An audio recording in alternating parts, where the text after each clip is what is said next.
Varicose వ్యాధితో బాధపడుతున్నారంట. తక్కువ ఖర్చుతో ట్రీట్మెంట్ కావాలి అనుకుంటే ఎవిస్ హాస్పిటల్ని సంప్రదించండి. నమస్తే రమ్మగారు. నమస్తే జయ.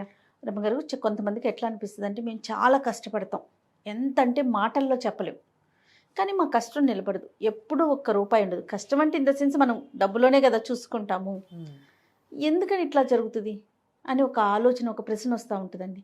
ఎప్పుడు ఒక ప్రశ్న ఉంటుంది చూడండి, మేము బాగా భగవంతుని కొలుస్తాము అయినా మాకు కష్టాలు తప్పవు. అట్లా మేము చాలా కష్టపడతాం, అయినా డబ్బు మాత్రం, లక్ష్మీదేవి మాత్రం నిలవదు, మా దగ్గర ఉండదు, మాకెప్పుడు బాధలు కష్టాలే ఉంటాయని ఒక ప్రశ్న ఉంటుంటుంది.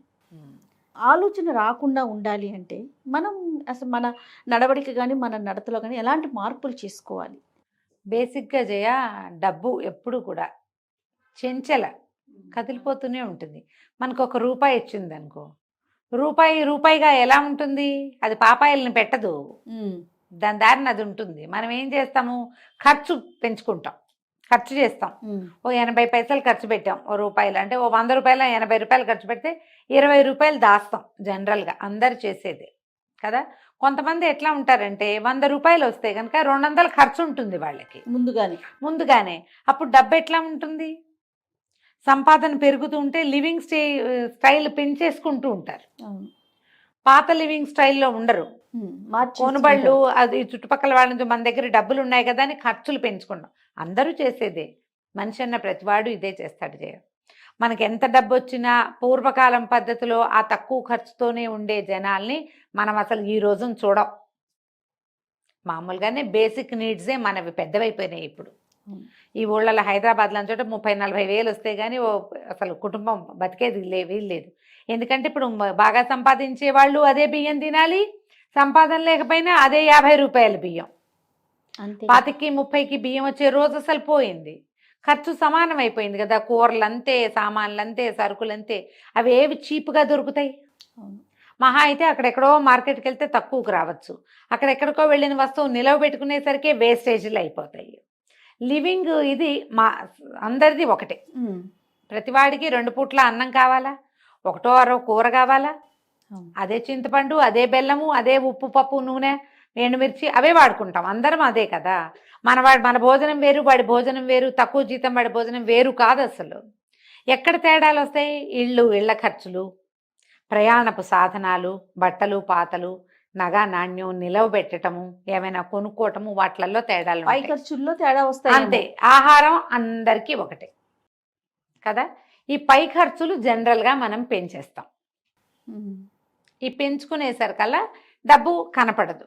ఇంత డబ్బులు వస్తున్నా ఎందుకు నాకు మిగలటం లేదు, ఇదివరకు 50,000 వచ్చేది, అప్పుడు నేను 10,000 సేవ్ చేసేదేవాడిని, ఇప్పుడు 1,00,000 వస్తోంది అంటే నేను డబల్ 20 సేవ్ చేయాలి కదా అనిపిస్తుంది, కానీ చెయ్యం. మనం 14-12 చేయగలుగుతాం అంతే.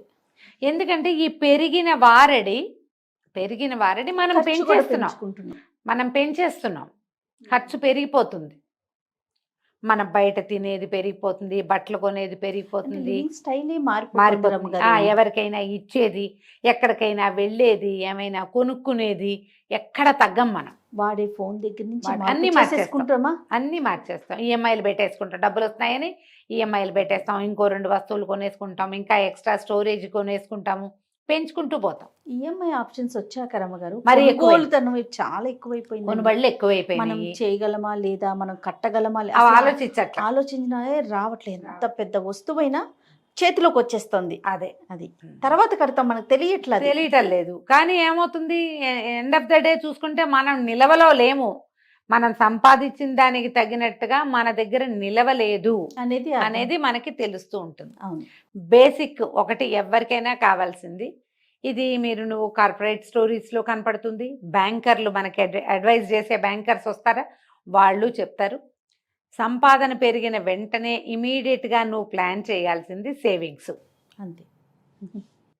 అది డబ్బు మల్టిప్లై అయ్యే విధానాన్ని యాప్ చేసుకో. ఒక 20 రూపాయలు దాచిపెట్టడం అంటే ఓ పర్సులో పెట్టి పెట్టడం కాదు, అది పిల్లలు పెట్టే చోట పెట్టాలి. పెద్ద పిల్ల కాదు, చిన్న పిల్ల అయినా సరే సేఫ్గా. అసలు ప్రధానమైంది సేఫ్టీ. ప్రధానమైంది చాలా ఎక్కువగా ఆలోచించాల్సింది సేఫ్టీ.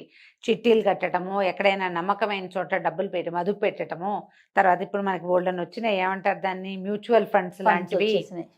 అలాంటిది ఏదైనా సరే రెగ్యులర్గా ఒక సిప్ ప్రతి నెల డబ్బు అందులోకి వెళ్ళిపోతుంది. నీ జీతం పడ్డం ఏంటి, సిప్కి వెళ్ళిపోతుంది. అది నీ చేతిలో ఇంచి కాదు, ఆటోమేటిక్గా అది వెళ్ళిపోతుంది. నీ దగ్గర ఉన్నది కొంతే ఉంటుంది, నువ్వు ఇందులోనే వాడాలి. ఆల్రెడీ సేవింగ్స్ దానంతరం అది వెళ్ళిపోయింది కదా.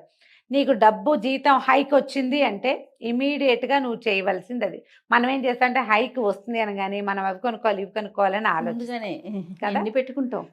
కొనుక్కునే ఆలోచన రెండో ఆలోచనగా పెట్టుకోండి. ముందు పొదుపు మీద పెడితే మీరు పడిన కష్టం నిలబడుతుంది. ఎప్పుడు కూడా ఇదే మార్గం. నీ దగ్గర నీకు కోట్లు వచ్చినా అదే మార్గం, లక్షలు వచ్చినా అదే మార్గం, వందలు వేలలో ఉన్నా కూడా అదే మార్గం.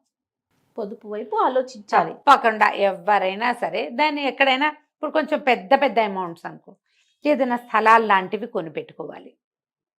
బట్టలు బంగారము అశాశ్వతమైనవి. బట్టలు మీరు కొన్నాక అది గుడ్డి గవ్వకి చెయ్యదు. అంతేగా. మనం పెద్ద పెద్ద షాపులు చూస్తాం జయ, ఈ పట్టు చీరలు, పట్టు బట్టలు, ఏదైనా ఫంక్షన్ అనగానే బట్టలకి ఎంత ఖర్చు పెడతాను జయ, ₹1 వెనక్కి వస్తుందా? రాదు. పారేయటమే. నువ్వు తిండికి బట్టలకి పెట్టింది, ఈ రోజు పెట్టింది ఇంతే కథ. ఫోటోల కోసమే పెట్టేస్తున్నావు బట్టలకి, అవునా కాదా? ఆ ఆలోచన మార్చుకోండి, తగ్గించుకోవాలి కనీసం. తగ్గించుకోవాలి.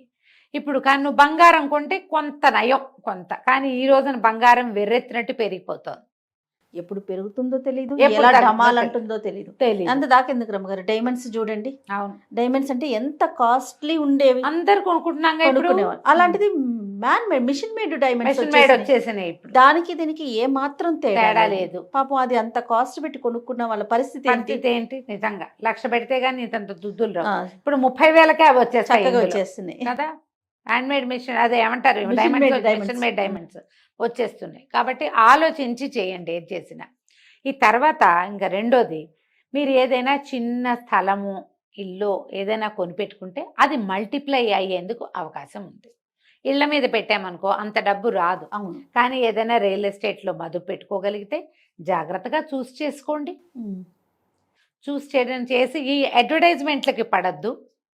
మన వాళ్ళల్లో కొంతమంది కొనుక్కున్నది చూడండి, ఎవరో చెప్పారని మాత్రం దిగద్దు. వాళ్ళు రారు రేపొద్దున మీతోటి. ఏదైనా తేడా వస్తే వాళ్ళు వచ్చి మీకు సమాధానము చెప్పరు, మీకు ఏదైనా ప్రాబ్లం వస్తే వాళ్ళు మీతోటి నిలబడరు. తాత్కాలిక అడ్వర్టైజ్మెంట్ మాత్రమే జరుగుతుంది.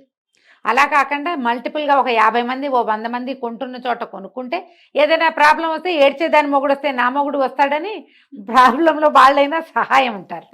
కొంచెం జాగ్రత్తగా కొనుక్కోండి, తెలిసి తెలియక తొందరపడిపోకండి, ఏజెంట్స్ని నమ్మద్దు, జాగ్రత్త. ఇలా ప్లాన్ చేసి కనుక పెట్టుకుంటే పిల్లల్ని పెడుతుంది డబ్బు, అప్పుడు మన కష్టము నిలబడుతుంది. నువ్వు ఖర్చు పెట్టినది రాదు, వెనక్కి రాదు, వెనకేసింది ఉంటుంది. ఈ వెనకేయటం ఎలా అనేది ఎవరి విధానాన్ని బట్టి వాళ్ళు ప్లాన్ చేసుకోవాలి. వాస్తు బంగారం కొనిపెడతారా, స్థలాలు కొనిపెట్టుకుంటారా, లేకపోతే ఏదైనా మ్యూచువల్, ఇప్పుడు పెద్ద పెద్దవి అయితే బంగారాలు వాస్తు స్థలాలు అనుకో. చిన్న చిన్న అమౌంట్స్ మనం మదుపు పెట్టుకోవచ్చు ఇట్లా చక్కగా రెగ్యులర్గా. అవి సిప్కి కట్ అయిపోయి ఉంటాయి, అమౌంట్ ఉంటుంది ఖచ్చితంగా. కాస్త ముందు వెనకగా మార్చుకోవచ్చు దాన్ని, లేదా ఏదైనా చిట్టీలు కట్టుకోవటం రెగ్యులర్గా. పెద్ద అమౌంట్ అయ్యాక దాన్ని ఫిక్స్ చేసుకోవటం, దాంతో ఏదైనా పెద్దది ఏర్పాటు చేసుకోవటం, పిల్లలకు వస్తువుని అరేంజ్ చేసుకోవచ్చు, అలా చేయొచ్చు. ప్రధానమైనది మీ మైండ్ సెట్లోనే మీ డబ్బులు ఉంటాయి. డబ్బు పర్సులో ఉండదు, మైండ్ సెట్లో ఉంటుంది. దాన్ని సరి చేసుకోండి తప్పకుండా. దీంతో పాటు మనకు ఐడియాలు లేవు, డబ్బులు ఉన్నాయి ఏం చేయాలండి అని నన్ను కూడా అడుగుతారు. నాకు ఏవో 1-2 తెలుసు, నాకు పెద్ద ఏం తెలుస్తాయి. కానీ ఇప్పుడు మనీ మేనేజ్మెంట్ ఎక్స్పర్టైజేషన్ కూడా ఒకటి వచ్చింది, చెప్తున్నారు. డబ్బుని మనీ మంత్ర, డబ్బుని ఎట్లా మదుపు పెట్టాలి, ఎందులో ఏ షేర్స్ లో పెట్టచ్చు, ఏ షేర్స్ లో పెట్టకూడదు, మ్యూచువల్ ఫండ్స్ లో కూడా ఏవి బెనిఫిషియల్ గా ఉంటాయి. తర్వాత ఈ ఆడపిల్లలకి బోల్డెన్ రకరకాల యోజనలు వచ్చినాయి కదా, సుకన్య పథకాలు ఇలాంటివి పోస్ట్ ఆఫీస్ లో కట్టమని, అలా ఐడియాస్ వస్తాయి. వాటిని ఫాలో అవ్వండి, వాళ్ళని పట్టుకోండి. కుదిరితే కనుక మనీ మంత్ర ఆడవాళ్ళకి సులువుగా చేసుకునేవి ఏవైనా 2-3 కూర్చోబెట్టి చేయించావంటే తప్పకుండా చాలా హెల్ప్ అవుతుంది. అది బోల్డన్ ఉన్నాయి ఆడపిల్లలకి చిన్న పిల్లలకి చిన్నప్పుడే అవునవును. ప్లాన్ చేసుకునేది. బర్త్డేకి ఇలా మదుపు పెట్టండి, ఇలా ఎక్కడైనా పెట్టుకోండి, ఇది పిల్లలు పెద్ద అయ్యాక చదువు నాటికి వస్తుంది, ఇలాంటి ప్లానింగ్ ఇస్తారు కదా. అట్లా మంచి ఐడియాస్ని తీసుకోండి. డబ్బులు వేస్ట్ చేసుకోవద్దు. తప్పకుండా రమ్య గారు. నమస్తే. నమస్తే.